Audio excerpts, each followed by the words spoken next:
com o pastor Wagner Marcos. Na semana passada, nós falamos aqui sobre ser mais do que vencedores. A palavra de Deus falou ao nosso coração e nós entendemos que temos dificuldades? Temos problemas? Sim.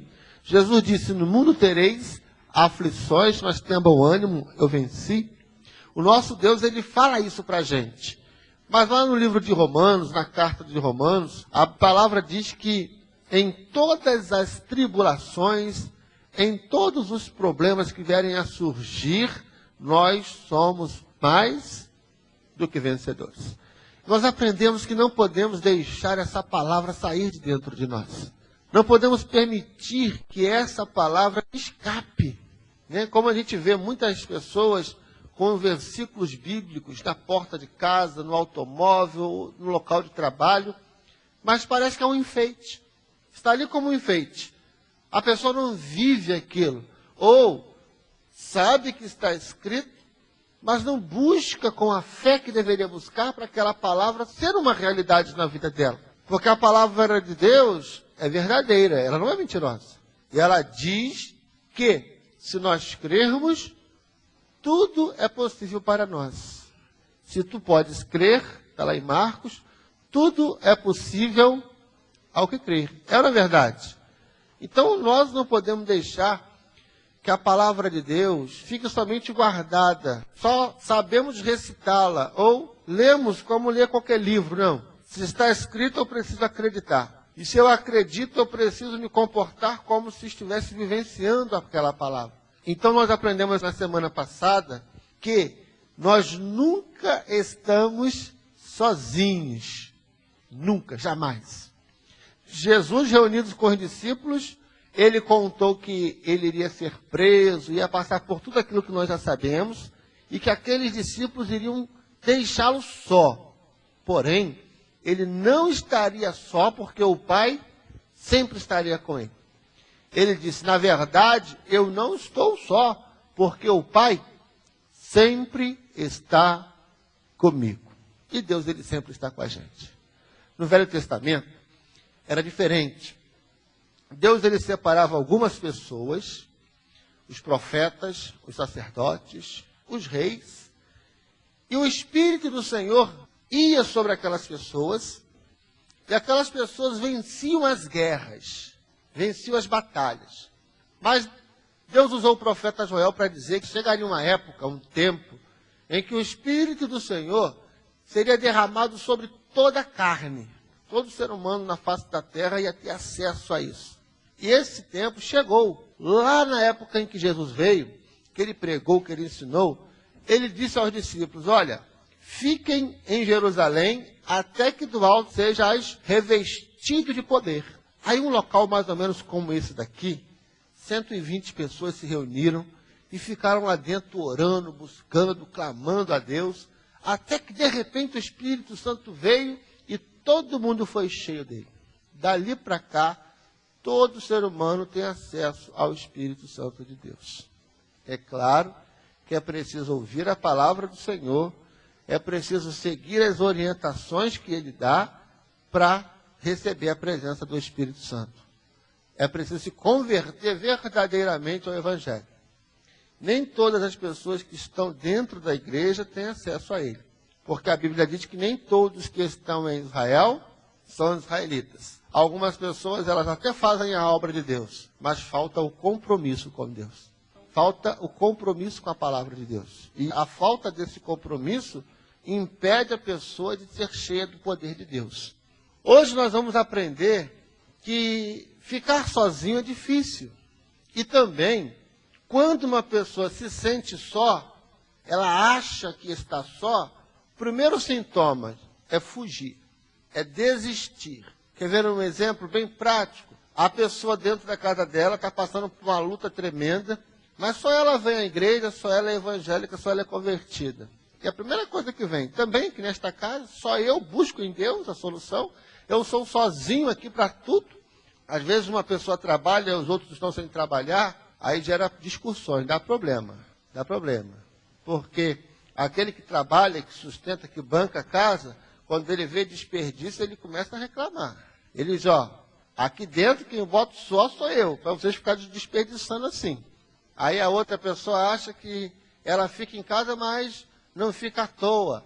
Ela também dá do suor dela, que ela faz isso, faz aquilo outro. Então, um acha que é sozinho para fazer as coisas dentro de casa, e o outro acha que é sozinho para colocar as coisas dentro de casa. Aí dá problema, aí dá briga, dá discussão. Aí todos os dois estão certos, né? Porque trabalhar fora não é fácil, e também cuidar de uma casa não é fácil.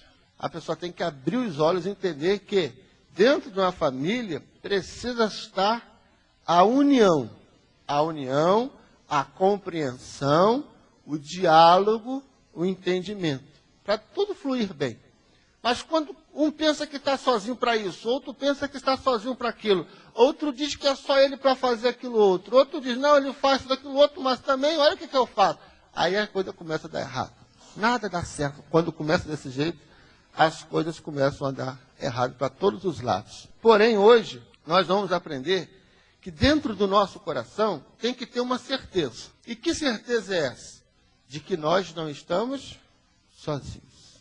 Por mais que você ache que esteja só, você não está.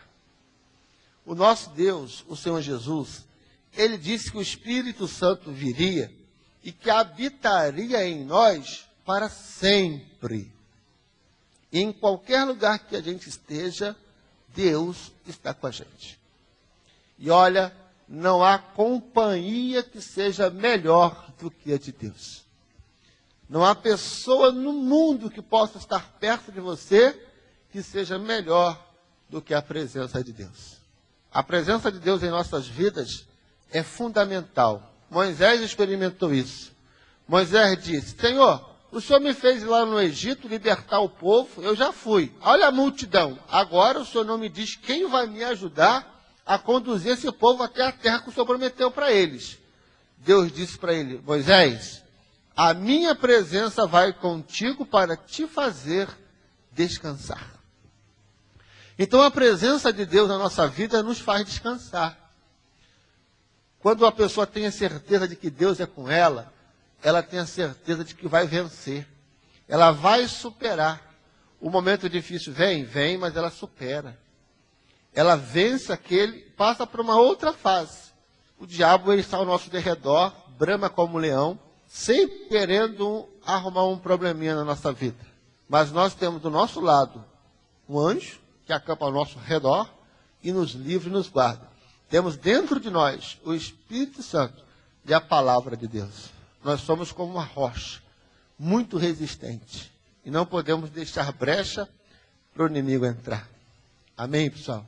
Nós vamos ver um grande homem de Deus que deixou a desejar, mas depois ele recuperou a força, depois ele tomou a posição dele novamente e ele continua a vencer. O nome dele é Elias. Quem conhece o Elias aí? Elias foi um grande homem de Deus, né? 1 Reis, capítulo de número 19. Esse Elias, ele foi um grande homem de Deus. E nós vamos ver aqui alguns detalhes que são importantes para nós. Muito importante. Você não pode esquecer. Eu gostaria que você, antes do 19, abrisse no 18. 1 Reis 18. O rei Acabe, ele foi o pior rei. Isso aqui nós já estamos, não vou dizer cansados, porque a palavra de Deus não cansa a gente. Mas nós já ouvimos muito isso aqui do Espírito Santo. O rei Acabe foi um rei muito ruim. O rei Acabe, ele casou-se com uma mulher chamada, quem sabe me dizer? Hein? Quem? Jezabel. Não é isso, pessoal? Jezabel. Essa mulher foi terrível. Ela era filha do rei dos Sidônios. Ela era uma mulher que a Bíblia não fala muita coisa boa dela, não. Se você começar a procurar assuntos sobre Jezabel, você vai ver que ela é exemplo para todo mundo, mas exemplo para não ser seguido. Exemplo para não ser seguido. Ela casou-se com o rei Acabe. O rei Acabe, ele foi um rei muito ruim, deixou que ela reinasse no lugar dele. Olha só, nós vamos falar daqui a pouquinho sobre ela. Mas vamos falar um pouquinho do Elias agora. O Elias, ele desafiou 450 profetas de Baal. Eu vou passar bem rapidinho, porque é um texto conhecido de todos nós. Ele desafiou 450 profetas de Baal, e a Bíblia diz que ele matou todos eles. Capítulo 18, versículo de número 40. Capítulo 18, versículo 40.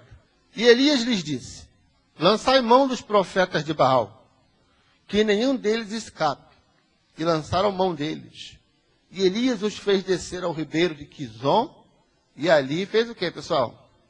Os matou. Sobrou ninguém. 450 profetas de Baal foram mortos à espada pelo Elias. No capítulo 19, versículo 1, diz assim: e Acabe fez saber a Jezabel tudo quanto Elias havia feito, e como totalmente matara todos os profetas à espada. Então Jezabel mandou um mensageiro a Elias a dizer-lhe: assim me façam os deuses, e outro tanto, se der certo amanhã, a estas horas, não puser a tua vida como a um deles. Então Elias foi lá, matou os profetas de Baal.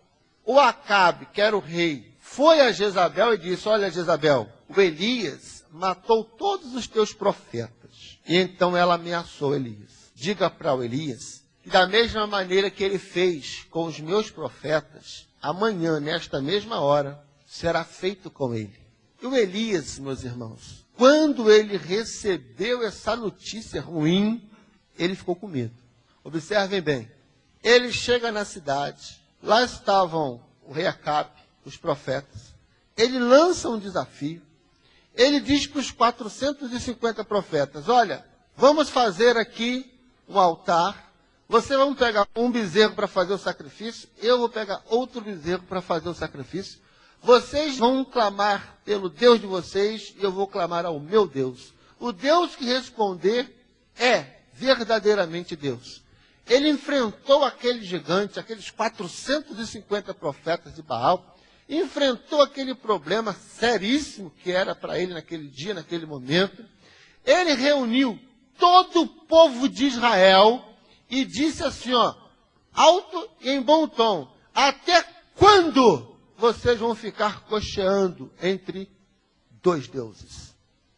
Cocheando, andar mancando. Até quando vocês vão ficar servindo a Baal e a Deus? Vocês precisam tomar uma decisão. Meus irmãos, ele estava só falando para um país inteiro. Ele estava só falando para 450 homens treinados para a batalha. Mas ele não recuou. Ele não se intimidou. Ele usou de ousadia. Ele estava certo de que Deus era com ele. Como Davi, lembra que ele falou para o gigante? Era o Elias naquele momento. Porém, após ele ter vencido aqueles 450 profetas de Baal, após Deus ter respondido à oração dele, ter descido fogo do céu, a Jezabel manda um mensageiro dizer para ele: Elias, olha, você vai morrer pela minha mão. Eu vou te matar do mesmo jeito que você matou os meus profetas. E sabe o que aconteceu? O Elias, meus irmãos, deixou aquela palavra entrar no coração dele e fugiu. Ele fugiu. Veja o versículo 3. O que vendo ele, se levantou e para escapar com vida, se foi e veio a Berseba, que é de Judá, e deixou ali o seu moço. E ele se foi ao deserto, caminho de um dia, e veio, e se assentou debaixo de um zimbro, e pediu em seu ânimo a morte, e disse: já basta, ó Senhor, toma agora minha vida, pois não sou melhor do que meus pais. E deitou-se e dormiu debaixo de um zimbro. E eis que então um anjo o tocou e lhe disse: levanta-te e come. E olhou, e eis que à sua cabeceira estava um pão cozido sobre as brasas e uma botija de água. E comeu, e bebeu, e fez o quê, pessoal? E tornou a deitar-se. O problema todo não era morrer para o Elias. Observem bem. Ele fugiu porque queriam matá-lo. Ele fugiu para o deserto. Geralmente quem foge, foge para um deserto. Algumas pessoas fogem de tudo, mas fogem para o deserto. Algumas pessoas bebem exageradamente para esquecer. Fugiu para o deserto. Algumas pessoas estão muito nervosas, algumas coisas acontecem, ela dando a fumar cigarro, que é para acalmar. Fugiu para um deserto. Aquilo vai levar ela para o sufoco, para o buraco, mais rápido do que o problema que ela está tentando esquecer. Meus irmãos, o problema não era morrer. Porque o Elias diz, eu vou para o deserto porque querem tirar a minha vida. Porém, quando ele estava no deserto, ele diz para Deus, toma a minha vida. Morrer não era o problema. O que o Elias não queria era morrer pela mão do inimigo. O que ele não queria, meus irmãos, era perder a batalha para o inimigo. Eu acho que todos nós aqui, se fôssemos levados por Deus, iríamos dar glória a Deus. Mas ninguém quer morrer de uma hora para outra, com a doença, com a enfermidade ou com algum outro tipo de problema. Mas se Jesus chegar aqui agora e falar, não, você vai comigo, quem não ia querer ir? Mas quem quer morrer com a enfermidade? Quem quer morrer pela mão do inimigo? Ninguém. O problema não era a morte. O problema era que o Elias queria partir, mas partir pela mão de quem, pessoal? De Deus.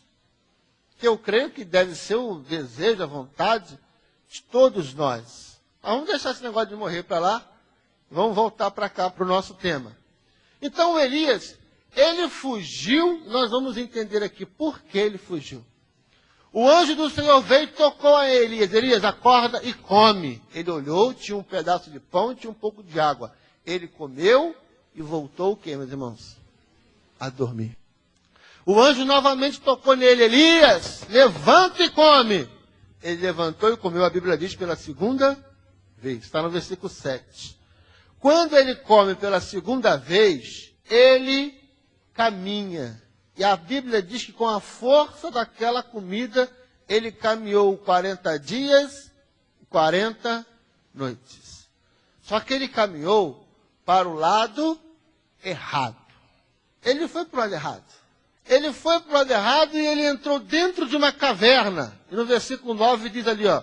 E ali entrou numa caverna e passou ali a noite. E eis que a palavra do Senhor veio a ele e lhe disse, que fazes aqui, Elias? Agora, Elias estava escondido dentro de uma caverna.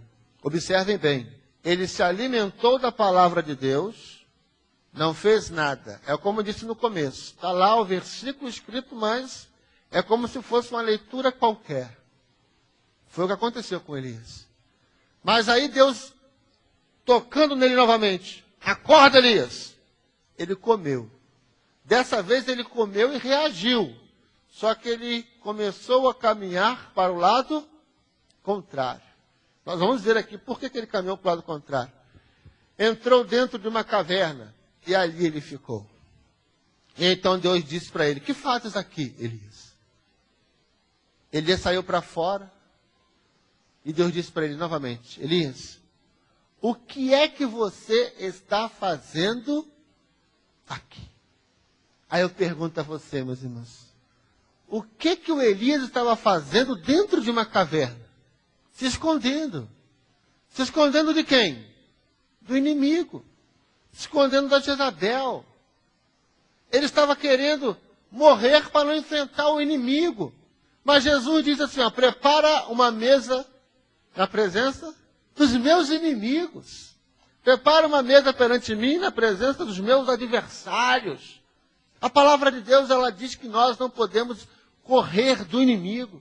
A Bíblia dá para eu e para você sustento muito conciso, muito forte, alimento muito forte, certezas, palavras que nos impulsionam a enfrentar qualquer dificuldade. Semana passada nós dissemos aqui, em todas estas coisas vós sois mais do que vencedores. Aonde estiver 2 ou 3 pessoas reunidas em meu nome, aí estou eu no meio deles. Nós aprendemos isso na semana passada. As dificuldades da semana passada para hoje, alguns tiveram sucesso já, outros ainda não, mas a luta vai permanecer, porque neste mundo teremos lutas todos os dias. Em todo momento o diabo vai querer dar uma rasteira em mim, em você, em qualquer pessoa que serve a Deus. Por que não nas outras pessoas? Porque lá já estão nas mãos dele. E nós precisamos estar com os olhos abertos. O Elias era um homem de Deus, meus irmãos. Um homem que disse, não vai chover segundo as minhas palavras. E não choveu. Um homem cheio do Espírito Santo, um homem cheio do poder de Deus. Deus honrava tanto aquele homem que o moço Eliseu disse assim, eu quero a unção dobrada do Elias. Esse homem é demais, Deus usa muito esse homem. Eu quero ser usado por Deus como ele é. E você também é usado por Deus. Talvez você não saiba, mas é. Deus quer te usar como ele quer me usar. Mas eu preciso deixar Deus me usar. Ah, mas o senhor é o pastor, e qual a diferença de mim para você? Não há diferença, meus irmãos. Não há diferença nenhuma. Eu e você diante de Deus, nós somos a mesma pessoa. A única diferença é que eu estou na condição, na qualidade de pastor desta igreja. Só, mas isso não quer dizer que você não tem condição de subir aqui e pregar. Você pode ter vergonha, você pode ser tímido, você pode não estar acostumado, ficar nervoso, gaguejar, tremer a primeira vez, a segunda vez, a terceira vez. Mas daqui a pouco você vai estar tão acostumado quanto eu estou. E vai ser fácil. Há diferença? Não há diferença. Não há diferença nenhuma. Porque o mesmo Espírito Santo que habita em mim, habita em você. O mesmo Deus que fez na vida do Moisés, na vida do Elias, na vida do Jó, na vida de todos os homens que a gente conhece ali na Bíblia, é o Deus que faz na vida do missionário R.R. Soares, Malafaia, qual é o outro? Valdomiro, mas quem? Jorge Linhares. É o mesmo Deus. É o mesmo que faz na sua vida. Você não é menor do que ninguém. Amém? Ninguém é menor do que ninguém. Deus, ele olha para mim, para você, olha para esses homens todos que eu falei aqui, mesmo nível, mesmo patamar. Ah, mas eles conhecem bastante, tiveram tempo para ler e estudar, coisa que nós também podemos ter. Só isso, mais nada. Então o Elias, ele estava dentro de uma caverna, após ter comido e bebido o alimento que Deus deu para ele. Qual é o alimento que Deus dá para a gente hoje? A palavra. Esse é o alimento que Deus dá para a gente hoje. Mas tem muitas pessoas que estão comendo a palavra e estão dormindo de novo. Poxa, essa palavra foi para mim. Passa um dia, 2 dias, a pessoa nem se lembra mais da palavra que foi para ela. Ela vem à igreja, poxa, Deus falou tanto comigo hoje. Aí passa 2, 3 dias, a pessoa já esqueceu da palavra que ela ouviu. Ou ela ouviu a palavra e não colocou em prática. A palavra foi para ela, mas ela continua fazendo as mesmas coisas do que antes dela ter ouvido aquela palavra. Comeu e dormiu.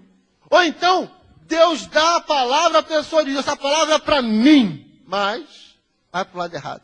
Vai para dentro da caverna. Vai se esconder. Aí Deus fala assim, ô fulano, eu te dei a palavra e você está indo para o lado errado. O que você está fazendo aí? Volta. Foi o que ele falou para Elias. Volta pelo mesmo caminho que você veio. Aí, meus irmãos, ele questiona Deus.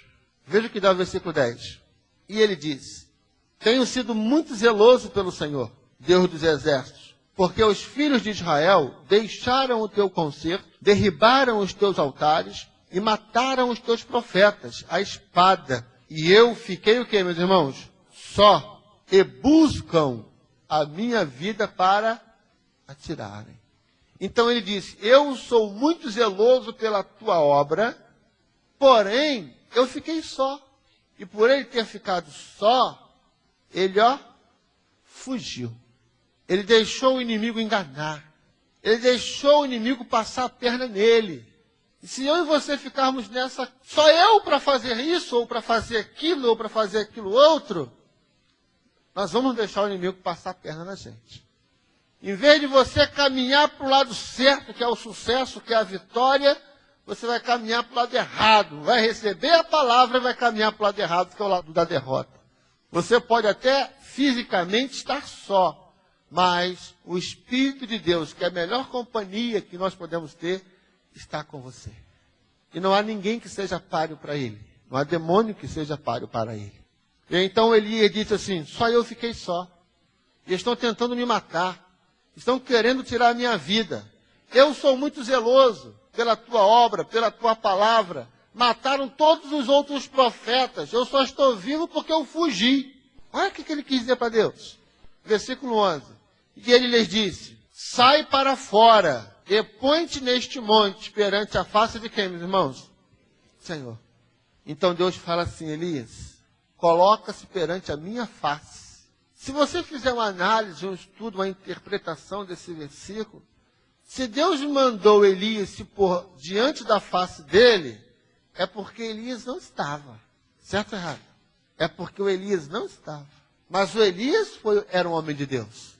Eu não estou aqui questionando a vida que o Elias tinha com Deus, porque isso não há como fazer. A gente sabe que ele foi tremendamente usado por Deus. Mas nesse momento aqui, Deus disse, se coloca diante de mim, Elias. Porque o Elias estava escondido. Escondido porque estava com medo. Mas Deus disse, não, Elias, sai da onde você está. Sai desse buraco que você se meteu. Sai dessa situação que você está vivendo agora. E se coloca diante de mim. Porque eu quero falar com você. E é isso que Deus está pedindo para mim e para você hoje, meus irmãos. Se colocar diante dele. Algumas pessoas estão deprimidas, estão oprimidas. É a caverna que a pessoa se escondeu. Algumas pessoas estão indo em busca de um vício, da bebida, das drogas. É a caverna que a pessoa se escondeu. Alguns estão com o coração cheio de mágoa, de ira, de rancor. É a caverna que a pessoa se escondeu. Alguns estão se sentindo rejeitados com problemas espirituais. Doença da alma. É a caverna. E Deus está dizendo, sai dessa caverna e se ponha diante de mim. Diante da minha face. E então Elias fez isso. Porque ele era um homem de Deus. No versículo 15 diz assim, ó. E o Senhor lhe disse, vai, volta pelo caminho para o deserto de Damasco. Vem e unge Azael, rei sobre a Síria. Também a Jeú, filho de Ninsi, ungirás rei de Israel. E também Eliseu, filho de Zafate, de Abel-Meolá, ungirás profeta em teu lugar. Olha só, meus irmãos. O Elias, ele foi arrebatado, todos nós sabemos. Ele subiu para os céus, ele não morreu. Mas Deus disse para ele, unge a Eliseu para que seja profeta em teu lugar. O Elias, ele poderia ter ficado muito mais tempo aqui com a gente. Mas ele precisou ungir outra pessoa para substituí-lo. Ele poderia ter sido muito mais usado por Deus aqui. E ter dado para mim e para você muito mais ensinamentos do que deu. Mas ele precisou subir e colocar outra pessoa no lugar dele. Para nós encerrarmos por hoje, vamos ver o versículo 18. Também eu fiz ficar em Israel 7.000. Todos os joelhos que se não dobraram a Baal. E toda a boca que não o beijou. O Elias achou que estava só. Mas Deus disse para ele, eu também fiz ficar em Israel 7.000 que não se dobraram diante de Baal. O Elias não estava só. Porém, ele achava que estava só. Mas ele não estava só. Hoje a nossa luta não é contra carne e sangue, nossa realidade é outra.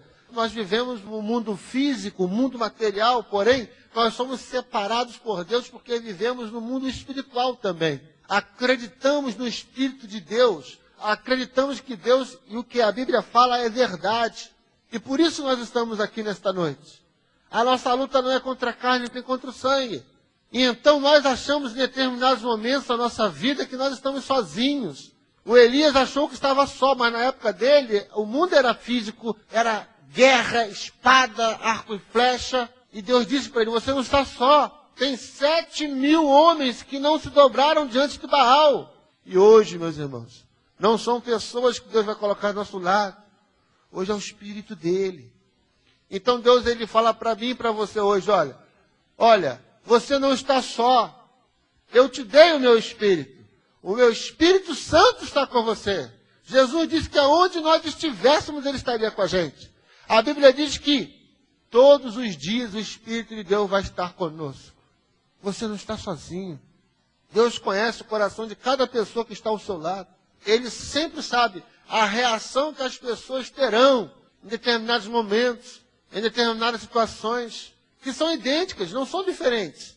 E então Deus, ele diz para você, fica na sua, fica quieto, boca fechada.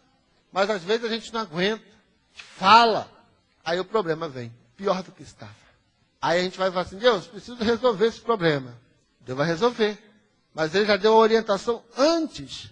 Então nós precisamos seguir e ouvir a voz de Deus. Precisamos fazer com que nós sejamos quebrantados. Isso quem tem que fazer somos nós. Deus, ele está perto daquele cujo coração é quebrantado. Eu preciso quebrantar o meu coração. E como que eu faço isso? Eu ouço a palavra de Deus e procuro colocá-la no meu dia a dia. É isso que Deus quer de mim, de você. O Elias, ele achou que estava só. Só para a gente resumir. Ele achou que estava só. E, por esta razão, ele fugiu. Fugiu de uma ameaça boba. Porque ele já tinha enfrentado os 450 profetas do Baal, que eram os profetas da Jezabel. A Jezabel diz, olha, da mesma forma que ele fez com os meus profetas, amanhã vai ser feito com ele. Aí o mensageiro chegou e disse para ele isso. Ele, fugiu. Fugiu por quê? Porque estava só. Ele estava com medo de morrer? Não. O que ele não queria era morrer pela mão da Jezabel, que é o inimigo de hoje. Porque ele disse, Senhor, tira a minha vida. Então o problema não era morrer. O problema era ser golpeado pelo inimigo. Ele não aceitava isso. Nós também não podemos aceitar. Você não pode aceitar, uma vez que você sabe que aquele que está em você é maior do que o que está no mundo. Uma vez que você sabe que o teu Deus nunca perdeu uma batalha. Uma vez que você sabe que sobre todas as coisas Deus fez você mais do que vencedor. Você não pode se esconder atrás de um problema e deixar ele pisar em você e te massacrar. Você tem que se levantar, sair da caverna e dizer, meu Deus, eu sei que o Senhor está comigo. Esse problema, ele pode ser grande para mim, mas para o Senhor ele não é. Ele pode perturbar a todos que estão à minha volta, mas a mim não, porque em mim há um que é maior do que o que está lá fora. E viver essa vida, viver essa palavra. O negócio de crente ser deprimido, oprimido, está fora da palavra de Deus. O cristão não pode ser assim. O cristão tem que ser saudável. Amém, meus irmãos?